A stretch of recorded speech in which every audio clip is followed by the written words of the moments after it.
Hello, Sold viewers. Big Ronnie here. Another episode of the Sold Stay at Home series. We are having fun with these, showing you how artists are holding up with this pandemic. And just like you, they're just like us. They're normal people, and they're struggling and they're painting. And it's it's good to let everybody know that they're doing their thing. And someone who has done her thing since she started doing her thing around us is Butterfly Mush. Hey, Mush. Hi, how are you? I was excited to talk to you because your particular world is your work, your family and the kids and the ex profession and stripper tales and All of everything. All of you goes into your work. So I was it. really Yeah. curious to speak with you about how you're holding up and what's coming out of that creative brand of yours. You know what? What's coming out right now? Nothing. I feel like it's a lot of pressure during this time for anybody who's a creative, because usually this is where we thrive, is when we're at home alone. Like I work from home. I just stay up for all hours of the night painting on, like, working on something. But when it's like under these circumstances, it's like added pressure, like, oh, now's your time to create your best pieces. And then it's like, but also I'm panicking and shit is going on outside that, makes you, like, gives you extra anxiety. So I really haven't been actively saying, okay, I'm going to create and I'm going to work on the next, like, a body of work. I've been kind of taking it slow and letting myself, like, deal with everything that's going on. And not to mention that I also have, like, as you know, the housework and the kids and the homeschooling and the cooking all day. So that keeps me occupied. And that's kind of like the funny way how I show my anxiety is, like, I just, like, stay really occupied with other things that aren't creating art. So I notice when I start doing that, I'm like, oh, okay, I'm avoiding sitting down and creating something new. So I've been kind of giving myself time. But I do create on my iPad every day. Like, that's just like doodling. That's something I can't help but do all the time. So I've been switching to digital a lot more because of this time. Like, it happened organically, but it's like you could create a lot more on your iPad, and then you're not, I don't have that many materials here at home. It's not like we can, like, go out and buy more canvases or paints and stuff. So, like, in order to conserve, I guess, a little bit of that, it's just, like, easier to work off my iPad. So that's been interesting. Now, how are you finding it with keeping up with money and selling and your clients and people Yeah. who have asked for work in the past? If this was normal times, you'd be out spraying in the street right now, booking commissions and working on restaurants and stuff like that. Well, yeah, on that aspect, that's true. And then also, normal times, like right before quarantine hit, I booked a gallery to have like a second solo show that was going to be, I haven't had one in 5 years. So, like, I was really prepared. Like, I have 20 canvases that are like 36 by 48 that were all for this show. So, like, prior to the quarantine, I was busy booking liquor licenses and sponsors and working on flyers, and I had, like, special merch that was going to be available that night and just, like, all this stuff. And then when it all happened, it was like, and with the anticipation of, like, I'm going to have a great night, I'm going to sell out all this, I'm going to sell out all this new, never before seen merch. So you're expecting that money. That was kind of a hard hit. But then at the end of the day, I've been lucky enough. My merch store has been doing really well. It's the best it's ever done in 3 years. So that's, people are home shopping, bored. That has helped me. And then the digital commissions. I think now's a great time to push the online merch. People, again, not only are people home and bored, but people are starting to get enhanced unemployment, stimulus checks, stuff like that. A couple extra dollars for something. Oh, I know all about those stimulus check commissions. Let me tell you. I've been lucky enough that I'm a little tricky with the commissions. I don't often advertise them because, I'm kind of snobby when it comes to taking commissions. but I put it out there a little bit, and it's been nonstop for me. So I've been doing a lot of digital commissions. So that's like helping, the money still coming in for me. But in terms of, like you said, you know, working on doing a mural, a restaurant, or things like that, it's definitely takes a hit money wise. Now, without getting into detail, I've got a couple of hustles that got slowed down by the virus and the lockdown, but a couple of hustles that have picked up. How are you doing with your internal hustle? You always got to be out there doing something. Yeah, I mean, you know what? It's surreal. Like I wake up every day and you forget that you can't leave the house. It's just like, it's a really strange thing. And I look back because I'm a homebody, and I mean, because of the kids, it's like they force me to be homebody. So I don't normally go out unless it's like a thing. I mean, you know, like when we run up into each other, like at events, like that's when I'm out and I'm working. Now I'm like, I'm never gonna not go to any event. I'm never gonna say no to anything again. You know, like I'm like, oh, I'm not sure I'm in the mood to go talk to people. Now I'm like, I can't wait. You know, it affects the hustle in that way, but I'm really seeing like a new wave of so even like, I'll tell you this, even like, you know, I'm very connected to the strip club world. They're doing virtual strip clubs, and because these girls aren't making money, these clubs are closed. Like seeing that, I'm like, wow, like everybody's getting really creative with their hustles. So that's, you know, that's a good thing to see. I did see you in some scandalous photos last week, bikini style, with some kiddies running around in the back. Little Miss still connected to the stripping world. Well, here's the thing. I keep getting, in March, my girlfriend, who is from my connection to the stripper world, was like, you know, I want you to join me on this challenge. I want you to join me on this thirst trap challenge. And she's like, you never post photos of yourself. It's all your work. I'm like, yeah, you know, I kind of, that's my thing. I never really go in on my own personal photos. So she was like, do this with me, post one thirst trap a day for the month of March. And I was like, damn, that's pressure. That's like big pressure. But I did it. It was fun. Like, you know, the kids are hanging out. I'm like, you know what? I'm taking a sexy picture and my child is behind me. Let's get into the kids situation. Are they picky eaters? They're not, but I also don't try and get too fancy. You know what I mean? Like, I'm not trying to waste my time cooking if these kids aren't going to eat it. But it has been cooking nonstop. Now, what's the newest thing you tried out? Something recent? Something recent. I can't remember anything recent, to be honest. Like, I try to keep it like what I know they're going to eat. So we stick to the traditional, like, rice and beans, you know, a lot of Colombian cooking, and then mac and cheese, PBJ, grilled cheese. Yep, that sounds good. That's what goes on. When can I come over? That sounds like what I'd love to eat. I mean, anytime. Oh, and then, you know, Saturday pancakes, like without fail. Ooh, chocolate chip walnut pancakes? You know what? They don't, my oldest is allergic to walnuts, so Oh. no nuts, no nuts. And they don't really want the stuff in the pancakes. Like they'll have the bananas, but like on top of the pancakes. What's the favorite quarantine snack of choice? If I hear that word one more time. Snack. Yeah, Let me tell you. I got grumpy with Erica yesterday because there weren't enough snacks in the house. True story. Let me tell you that it's funny enough, like Gary has been going out to do the groceries. Like he goes out once a week and does like a big shop. And I'm just like, I can't stress enough. I'm like, snacks, just anything you see, snacks, animal crackers, fruit gummies, cookies, chocolate chip cookies, Oreo cookies, chips, like Cheetos, you name it. We have to have it. Like these kids are they're bored. They're inside all day. Are they learning anything extra other than the regular curriculum? Anything fun? You know what? Who has time?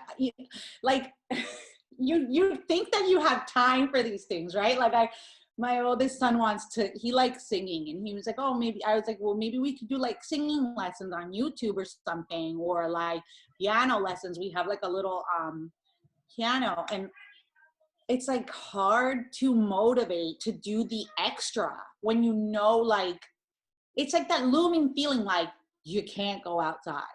it's not normal times.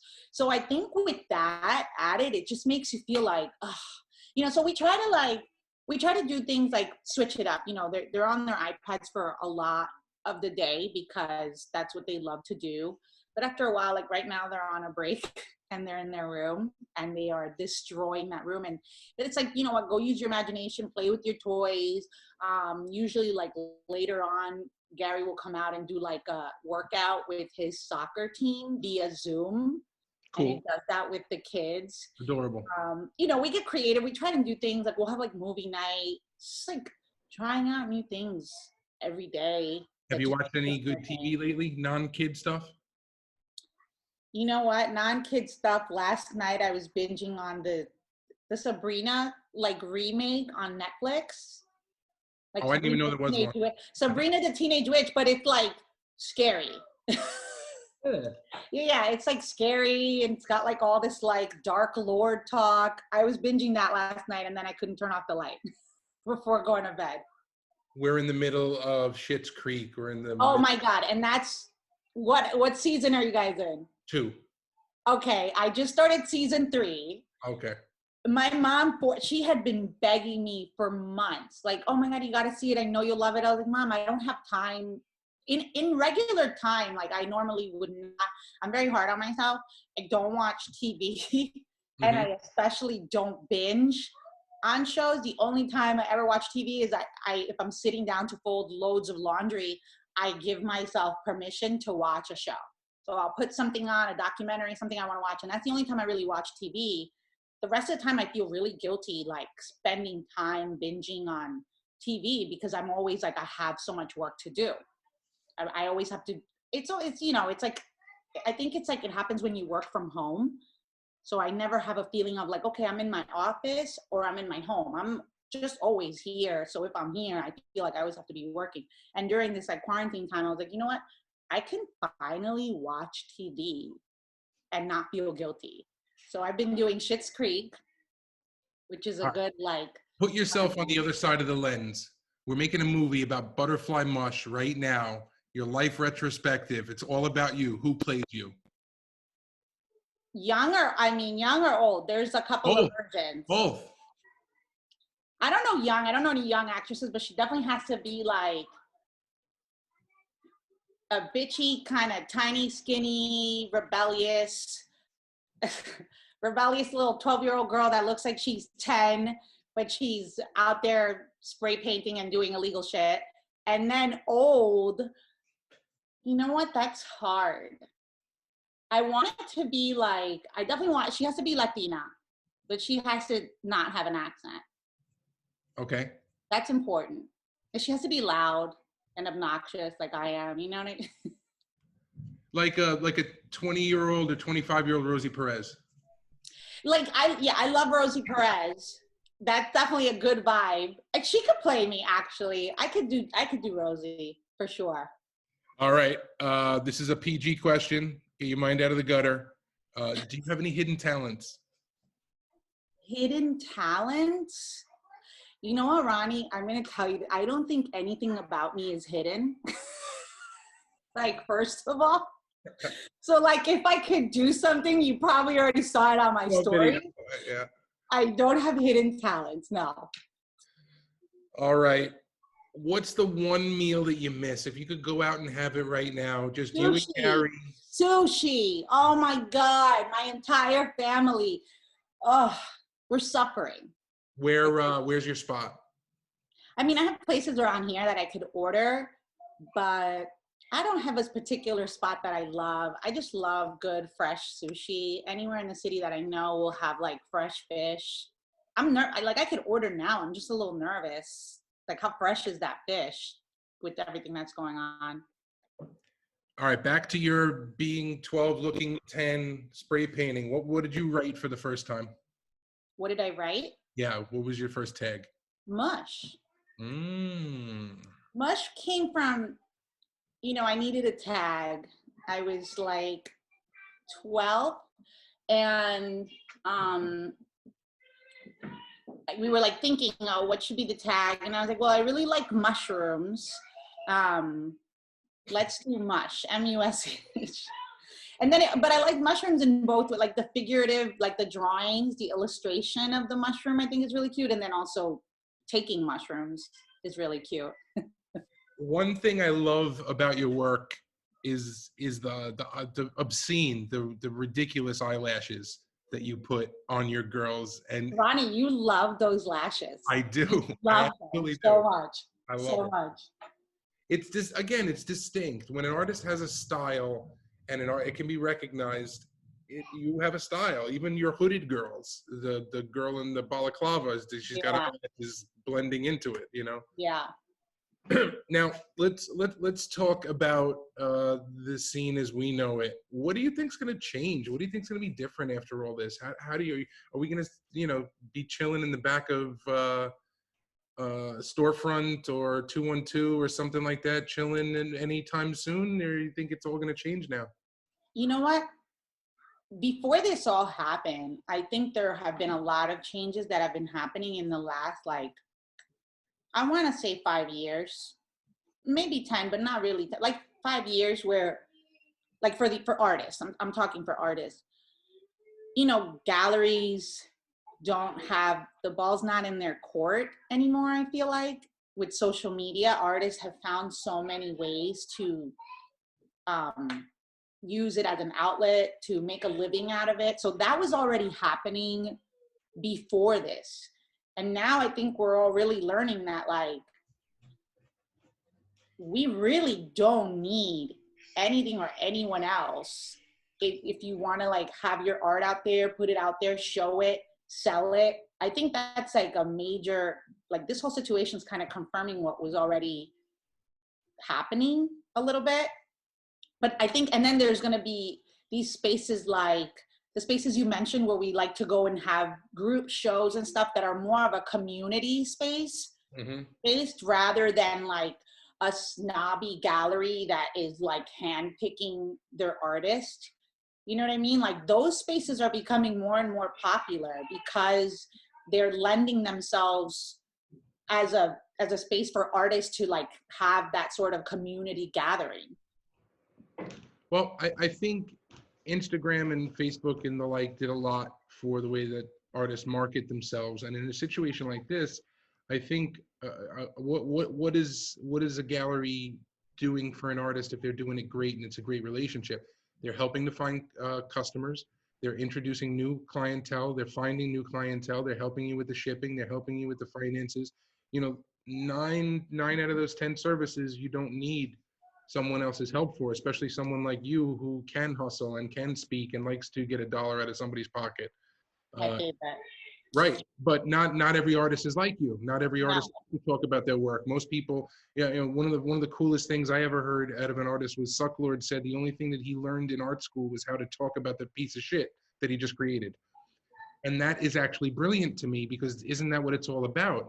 Well, let me tell you, that's exactly what I wasn't always this comfortable talking about my art or being amongst other artists and discussing art or techniques or anything like that. This didn't come to me, like I went to art school and I learned techniques on shadows and lighting and complementary colors and all of that. But like when I first started going to galleries and being in group shows, you could ask Gary, my husband, I wouldn't talk. Like I would be like this. No. Yep, because I came from a world where I was able to bullshit anybody about anything that was a lie. You know what I mean? Like I could talk to you about anything. I could talk to Wall Street guys about stocks and make up as I go. But when it came to finally talking about something that was genuinely me, I would freeze. I would paralyze. Like I didn't know what to say. And it took a long time of like getting out there, putting myself out there to be able to be comfortable enough to talk about my work. Like that didn't come instantly. You know what I mean? And I get it when you say there's a lot of artists that don't. I used to tell Gary before, like, I'm like, I just wish I could just be left alone and I just want to paint. And then you go out there and you sell my work. I don't want to talk to people. I don't want people to ask me, what were you thinking during this? Like, I don't fucking know, dude. Like, it's a pretty color. Like, that's how I felt before. You know, it's taken a lot for me to finally be comfortable enough to talk about something that matters to me. It's a pretty color, bro. Buy it. Fucking buy it. It's got tits. I don't know. Like, that was how I felt. Well, when I met you, I feel like you were fully developed in terms of being out there and discussing it and talking about why and how and when, and I thought it was fantastic. It's been, trust me, years in the making. I want to say over 15 years. What do you guys listen to at home with the Oh my most God, everything. influences? Everything. So when I'm very particular. Like, depending on what I'm doing, it'll be like what I like to listen to. When I make Saturday breakfast, so like Saturday mornings when I wake up, I come in the kitchen and I play, well, I ask Spotify to play I Say a Little Prayer by Aretha Franklin. And then Spotify goes off on that and just plays like Otis Redding and Leon Bridges and Beautiful. just like amazing soul. Okay. So that's my breakfast mood, and that's kind of what sets the tone for Saturday. But if you ask me on a Friday night, I'm definitely listening to like salsa from Puerto Rico in the 70s. Just a little while ago, Gary and I were playing Biggie in the bedroom. Like, it just varies. You know what I mean? There's a lot of reggaeton. There's a lot of hip hop because Gary's a big hip hop head. And then there's a lot of like Beatles and Aretha Franklin. But if I'm painting, very specific playlist, it'll be like Coldplay or Frank Sinatra or Billie Eilish, like weird, sad music. Only sad music. Now, let's talk about the kids. Obviously, they're around your work. Obviously, they see that mommy is a focused artist and is doing her thing. Is there any, I say all kids start out as artists, and everybody's artistic when they're young, and everybody likes to draw. But is it anything past them naturally doing it and maybe emulating you a little bit? Has anybody got some hidden talents? No. Actually, because we're all very creative, but I think it's like in different ways. Like, my oldest is a performer. He wants to direct movies and perform and sing and dance. Like, he's artistic in that sense, like theater and musicals. My youngest does like to color, but I think he's just too young and rebellious to focus on anything right now. Speaking of coloring, I liked the coloring book page that you did. I think that was a lot of fun a couple of weeks ago with all the work that the artist put out there. I'm sure that was pretty therapeutic, not only for you, but also for the people that colored it in. Well, yeah, I mean, that's kind of how I started coping with all of this a little bit. When it first happened, I felt so weird to self-promote or post anything about myself or my art it just felt really, really wrong and weird, like given what we were going through. And I was just like, you know what? I'm going to put out like a free, I think I did it like that first weekend when they first did the quarantine. I was like, I'm going to put out a free page that they could just download and color. And I did 3 of them. And then by the 4th one, I was like, no, I'm going to honor the essential workers. So that's the one. And that one was the one where it wasn't, my mom was like, I like that one because no one's naked. Yeah. So that one was the popular one because I think a lot of my friends, especially, they could all print it and color it with their kids. But then it's funny because I got messages from like strippers in Australia that were like, we're downloading your naked chicks and coloring them. Thank you so much. I'm like, I love that. So it's like 2 worlds downloading their different PG versions and rated R versions. All right. A deep question before we wrap things up. What do you think, give me your hopes. We can't just hope for things to go back to normal, but when the art community and the community at large comes out of this, what do you really hope happens? And I don't mean politically or virus wise, but the art scene is going to do something about this. Every time I say this, it sounds really selfish when it comes out of my mouth, but I mean this collectively. I was working since November to find a venue, was working on putting together this show. I've been working really hard on putting together this solo show, and I literally booked it, like signed a contract with the gallery a week before it all happened. And I think, you know, from November till before the quarantine, I've been so focused on something that maybe that's not so important. Like maybe we should focus on the grander things, like the bigger picture. Like, why are you an artist? What are you painting? What is your message? Sometimes we get so stuck on like, I gotta make money. I mean, I get it. Like, I have to feed children that snack all day, you know? So yes, I'm constantly pushing work, but also we forget, or we like sidetrack from like what we're really trying to do. What is it that you really want to do? And so when it first happened, I was like in shock. Like I postponed the show, and I was like, whoa, like this is crazy. And this is what I'm saying sounds crazy when I say it. I'm like, I feel like this all happened for me to stop and take a second and reevaluate where I'm going with my career. And I don't think that this just happened obviously for me. I think it's happening to everybody. Like I think it's just a major pause in a world where we're constant. I don't stop. I don't sleep. Gary asked me, like, do you sleep? I sleep like 5 hours tops. You know, I don't stop. No, there's a lot of people out here who we're hustling. We're doing a million things. We don't stop to think like, is this really the path I want to take? What is my message? Like, what is the deeper meaning of what I'm doing? And I think everyone right now, we have nothing but time at home to sit and like look within ourselves to see what it is we want to do. You know, we have this chance when we come out again to do things like purposefully. Before this happened, like I would cook a meal for the kids because I was busy and doing a million things. Like now everything I do is with such a purpose because I have the time to slow down and cook a delicious soup. It's just like, I feel like everything I do is made with just love and purpose. And I think a lot of people will come out wanting to continue that. You know, I think so too. Yeah, I think so too. I think you're absolutely right. You know, I'm glad I learned how to cook before this.